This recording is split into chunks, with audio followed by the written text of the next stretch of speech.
Welcome back to Inside Baseball. I'm George Grande. Word has gone out in the baseball community that ongoing federal investigation into drug use in professional sports is about ready to come down with the first phase of indictments. It's expected that as early as this week, a handful of baseball-linked individuals will be the target of the two-year investigation. With that as a backdrop, Baseball Commissioner Peter Ueberroth announced the latest phase in his plan to try to eradicate the drug problem from the game of Major League Baseball. The commissioner is calling on each and every baseball-linked employee to undergo drug testing. This, of course, would be with the exception of baseball players who come under the collective bargaining agreement. As you might imagine, the reaction was interesting. We want the integrity of the game. It's up to me to see that there's no two-lane baseball scandal, where somebody who knows that the player's on drugs bets. That's the minor offense. More major offense is somebody that might use drugs to affect the player's performance and change the outcome of a game. So I've got to stop that. I've got to think about the health of the baseball players. And if somebody has a problem with drugs, we've got to catch it early so we can have a success rate and eliminate it from the game. Lastly, there's lots of kids out there, millions, that look at baseball players as idols, and we have a responsibility. We're just going to get right down to the nuts and bolts and forget about all the other stuff. How important is what I do? You know, take a guy that's a brain surgeon, surgeons, people that have people's lives in their hands. Should they be required to do this every day? I think it's ridiculous. You know, if you're going to go to that point, you have to have all your government officials, all your doctors, everybody that's involved in anything, and everybody that's involved with those people would have to be tested. I think it's just a ridiculous statement. It makes no sense. One thing, it's clearly the example of Peter Ueberroth's style. The new commissioner goes right at the heart of the problem and then waits to see where the fallout is rather than going to each and every individual and group and trying to find out where they stand on an issue. This one's going to be an ongoing one for 1985. Let's get to baseball on the field. We'll have that after this timeout.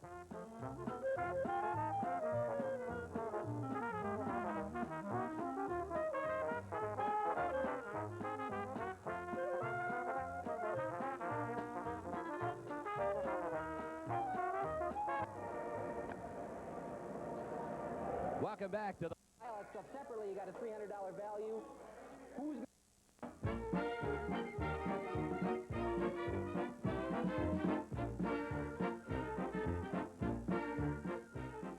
Quick look at the standings in the National League Eastern Division will show you that the New York Mets and Chicago Cubs have picked right up where they left off in 1984, battling for the top spot in the division. Mets had a great pitching week this past week, but the Cubs believe that their pitching staff will go a long way in helping them to win it again in the East. The key to the Cubs' success this season has been a strong mound staff. Even though the bats have been quiet, it's no surprise that pitching has kept Chicago in contention during a rough West Coast road trip. It was what we needed last year when we got out and got to pitching, and it solidified the ball club. The defense is there, the hitting was there. We just needed some pitchers, and we got those people, and we've re-signed them. So the fact that they're doing their job is something that we anticipated. Pitch has been our most valuable player so far. All of our pitching has kept us in every ball game. We haven't done the things offensively we're capable of doing. I think we're going to. It looked good. We swung the bats well in the last homestand the last 2 or 3 days. So hopefully we're starting to turn things around offensively, and that'll help us. The Braves' Rick Mailer lost for only the first time in '85 this past weekend in Montreal. So far, he's been the anchor of a staff that he thinks doesn't get all the credit it deserves.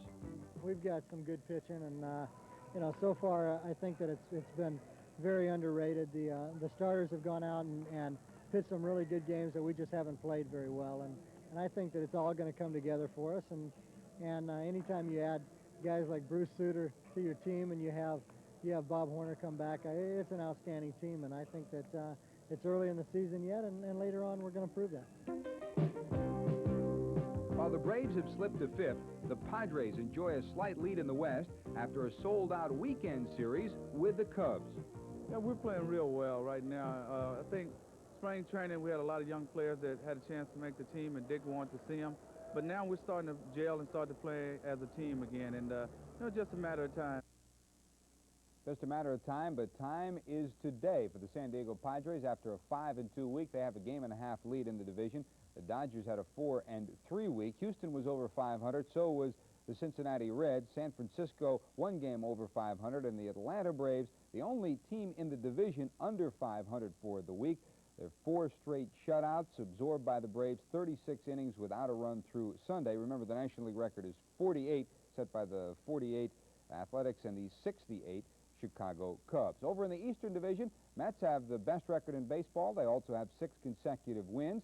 They had 4 straight games of a scoreless streak, totaling some 29 innings without giving up a run. Best record in baseball, and as it stands right now, the best record in the National League East as well. The Expos are a game back. Chicago Cubs still in the hunt, 2.5 games back as well. The Expos, great pitching staff, 4 straight shutouts for them. Among the leaders in the National League, Mailer sets the pace in victories with a total of 7. Hawkins is 6-0. Bryn Smith is 5-0 for the Expos. In ERAs, Fernando checks in at 1.20. Gooden is in at 1.31. And the strikeout leaders, Gooden has 56. Jose De Leon has a total of 55. Incidentally, this past week, Nolan Ryan, for the 157th time in his career, struck out 10 or more.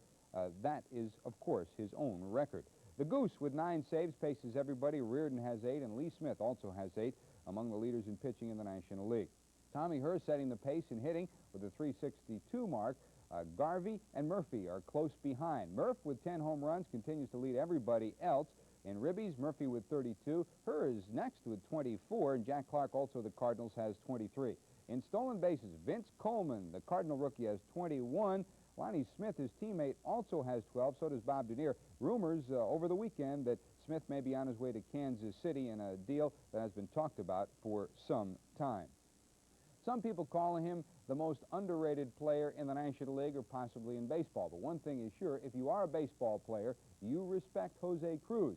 From top to bottom, players who have played against him and played with him say he is one of the best on and off the field. We'll take a look at the man who's underrated, but one of the best. You'd think a man who finished in the top 10 for 7 major offensive categories last season would be a household name.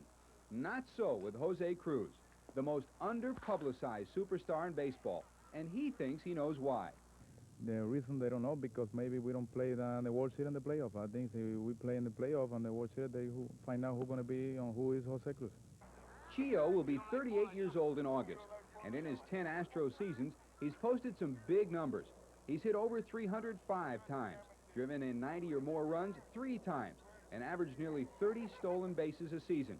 His teammates realize his value. He's a great player, and he plays every day. That's one thing that people don't understand, and I don't know why he doesn't get enough publicity. All the players in the league, in both leagues, know Jose Cruz. So some of the kids come over and say they come over just to see Jose Cruz hit, because he is one of the best hitters, and he's going to play till he's 50 probably. I think he's a great baseball player, and he proved it the last 5-6 years, and he keep improving, and I think we're very fortunate to have him with our club, and I hope we can have a good season, because he deserves to be in the World Series so people recognize him. I think I play the whole year round, keep my body in good shape, and that's one reason that I look more younger every year. I just try to do better every year, and that really hurt me a lot, because I always think positive that I'm going to do a lot better every year than I've been working with me. He's a national hero in his native Puerto Rico and a big favorite in Houston.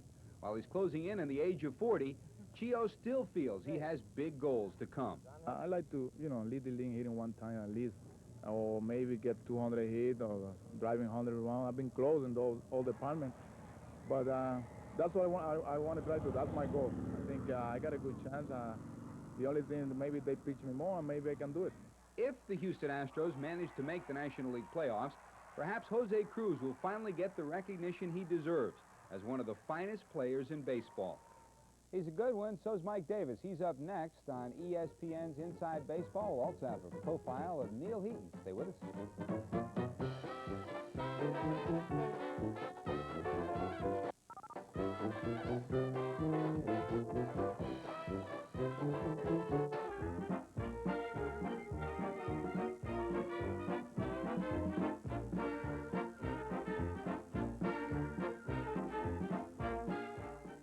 In the American League, the Toronto Blue Jays and Baltimore Orioles in a virtual tie as the week starts in the Eastern Division. And over in the West, the California Angels have a lead over the rest of the pack. This is an Angel team that in '85 so far has been a well-balanced club. The Angels continue to hold on to their share of first place in the Western Division thanks to some impressive veteran comebacks and some youthful stars. The guys that had off years last year are starting to come around, and, you know, we're gelling as a team. And when that happens, you're going to win games, and we put pressure on other teams early, especially, and, you know, it makes it that much easier for us starters knowing you're going to get a couple runs early in the ball game. The Oakland A's won their first series in Boston in years and hope that their recent success will continue as they travel through the East. Well, the record shows the teams that have played well against the East go on to win the Western Division, and I think we have a team that can contend with them. They may be better manned offensively and pitching-wise, but I believe if you get good pitching, good pitching can beat good hitting. The Orioles usually finish strong, but this time the Orioles are tied for first in the East after having one of their best starts ever. Although a couple of guys, along with myself, you know, kind of struggling day in and day out at times, you got guys like Richie Dwyer, you got guys like Chris Conley, Larry Sheets, and new guys that are coming around that are picking up the slack. And here's the way it spells it out in the Eastern Division. The Baltimore Orioles, after a 3-2 week. The Blue Jays, 4-1, have the best record in the Eastern Division. Over in the National League, the East beat up on the West. The other way around in the American League, over in the Western Division, most everybody was over 500 for the week. California under 500, Minnesota over, Chicago over with a 4-1 mark. The best record in the Western Division for this past week. Among the leaders in the American League, in hitting, Lou Whitaker sets the pace at the 344 mark. Tom Bernanski's next at 340. Harold Baines, who usually starts slow, is right behind him at 336. Home runs, Tony Armas, who had a couple on Sunday, checks in at 10 along with Mike Davis. In ribbies, Armas at 25. Donnie Baylor has 24, including his 9th career Grand Slam this past week. And Davis is next with 24 as well. Gary Pettis sets the stage for the stolen base lead. He has a total of 20. Dave Collins is next with a total of 14. In pitching, Frank Viola with 6 victories paces everybody. Mike Boddicker at 5-1. Dan Petrie checks in at 5-2. That is through Sunday's activity. An earned run average, Jimmy Key of the Blue Jays checks in at 1.65. Neil Heaton, Bob Stanley close behind at 2.23, and Stewart is also in there at 2.15.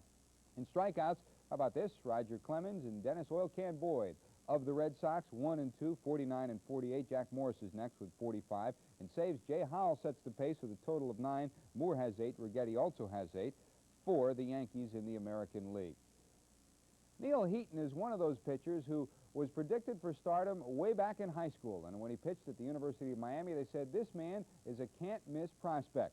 Well, he's had a couple of years that have had ups and downs, and he feels 85 will be the year that he becomes a proficient pitcher for the Cleveland Indians.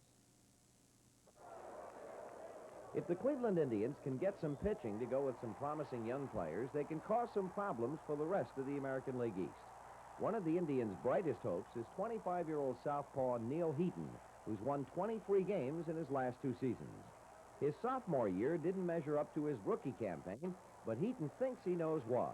My rookie year, I went out, I was aggressive, I went at hitters, I challenged people, and I had a good off-speed pitch, and I threw my changeup behind in the count. Well, last year, I tried to be too smart, and I tried to nibble at corners instead of getting ahead of the hitters, and when I got behind in the hitters 2-0, I didn't use my off-speed pitch. I went with the fastball, and I got hit, and I got hurt a lot. I feel the big thing I have to do this year is just go out there, challenge hitters, get ahead, mix in a few off-speed pitches, and throw my breaking ball more. I think what happened to Neil last year, he had a successful first year, and he's a very hard worker. I think that's one of the things that you have to recognize. He works as hard. He works along with Blyleven, and he sort of copied Bert's style, which, you know, is a nice thing to follow. And the only thing that happened to Neil is that he just couldn't get the ball down. He was up with his pitches. He just doesn't have that kind of stuff. 2-2. Well, there's Neil Heaton. Heaton was an outstanding collegiate hurler, posting a career 41-6 record at Miami, and was the first player selected by the Mets in the June 1979 draft. Heaton passed up the chance to go with New York, even though he lives in Jamaica, New York, to remain in college. He signed with the Indians in 1981. Heaton is well aware of how important he can be to the Indians' chances this year. We got a real good offensive team and a good defensive team. We just have to get the pitching, and pitching has to be consistent. They need a big year out of me. Bert's going to have his normally good year, and you know, Vern Rule's got to come up with some big wins here and there, and you know, if we do that, we can win some ball games. Neil Heaton is trying to team with Burt Blyleven to give the Indians a strong 1-2 punch on the mound. For Inside Baseball, I'm Lou Pollard. Thanks, Lou. Could you imagine if Heaton and Gooden were on the same club in New York City? We'll take a look at some of the milestones in baseball this past week after this timeout.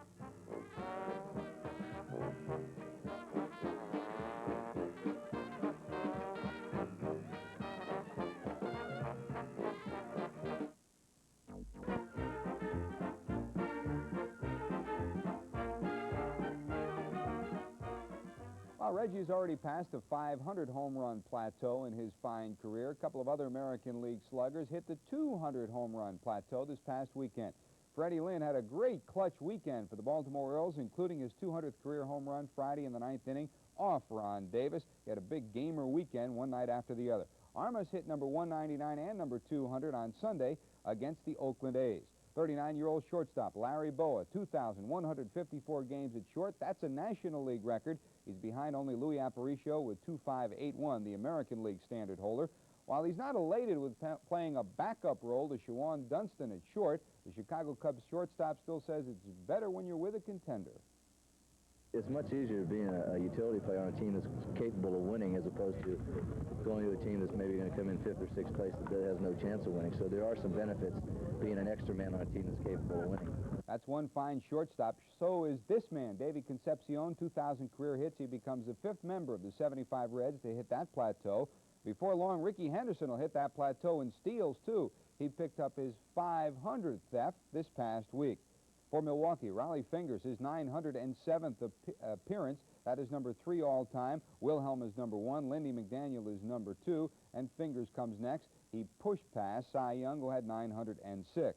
Meanwhile, San Diego and the Cubs, the greatest new rivalry in the game of baseball, 144,000 plus for the 3-game series in San Diego. That bested the old 3-game record there by some 21,000. Pete Rose keeps chugging along, 3,100 base hits. He already had the record for singles, but now that gives him another plateau of 3,100 as he closes in on Hank Aaron's 2,107 runs scored. He needs only a few to get that record. He's closing in on Ty Cobb, too. He needs only 73 to break that standard. But is he counting those hits? Am I counting them? No. I'll let you guys count them. I mean, every time I get a hit, it's in every paper around the world. So all I got to do is be able to read and know how many hits I need. I don't worry about those kind of things because, see, if I can't do something this week or this month or today, I don't worry about it because I learned a long time ago the baseball is an unpredictable game, so don't try to predict it. He's still loving the game as a player and as a manager. We'll be back for another word on Inside Baseball after this timeout.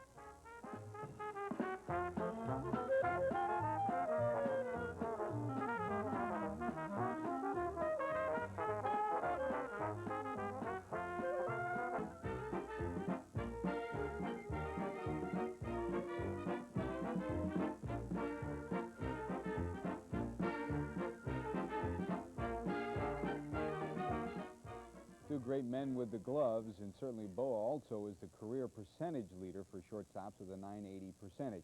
109 years of St. Louis Cardinals history. The co-producer and the director of a new film depicting that 109-year history, Larry Miller, says, "We think it's a gift to the fans of St. Louis. They're very proud of what they've put together, a fine baseball film." A film like this really captures the Cardinals tradition, which is singular in the sense that they have been in the Midwest for 109 years. They played the same kind of baseball, which is really good fundamentals, excellent effort, hustle, and that kind of determination has won them more pennants than any other team in the National League. And we think the Cardinals, they mingle well with their fans, that there is a Cardinal style and a fan style that goes hand in hand. Film, incidentally, is available through the St. Louis Cardinals. Big year for it because Lou Brock was into the Hall of Fame this year. That's it for this week's edition of Inside Baseball. I'm George Grande. Thanks for joining us.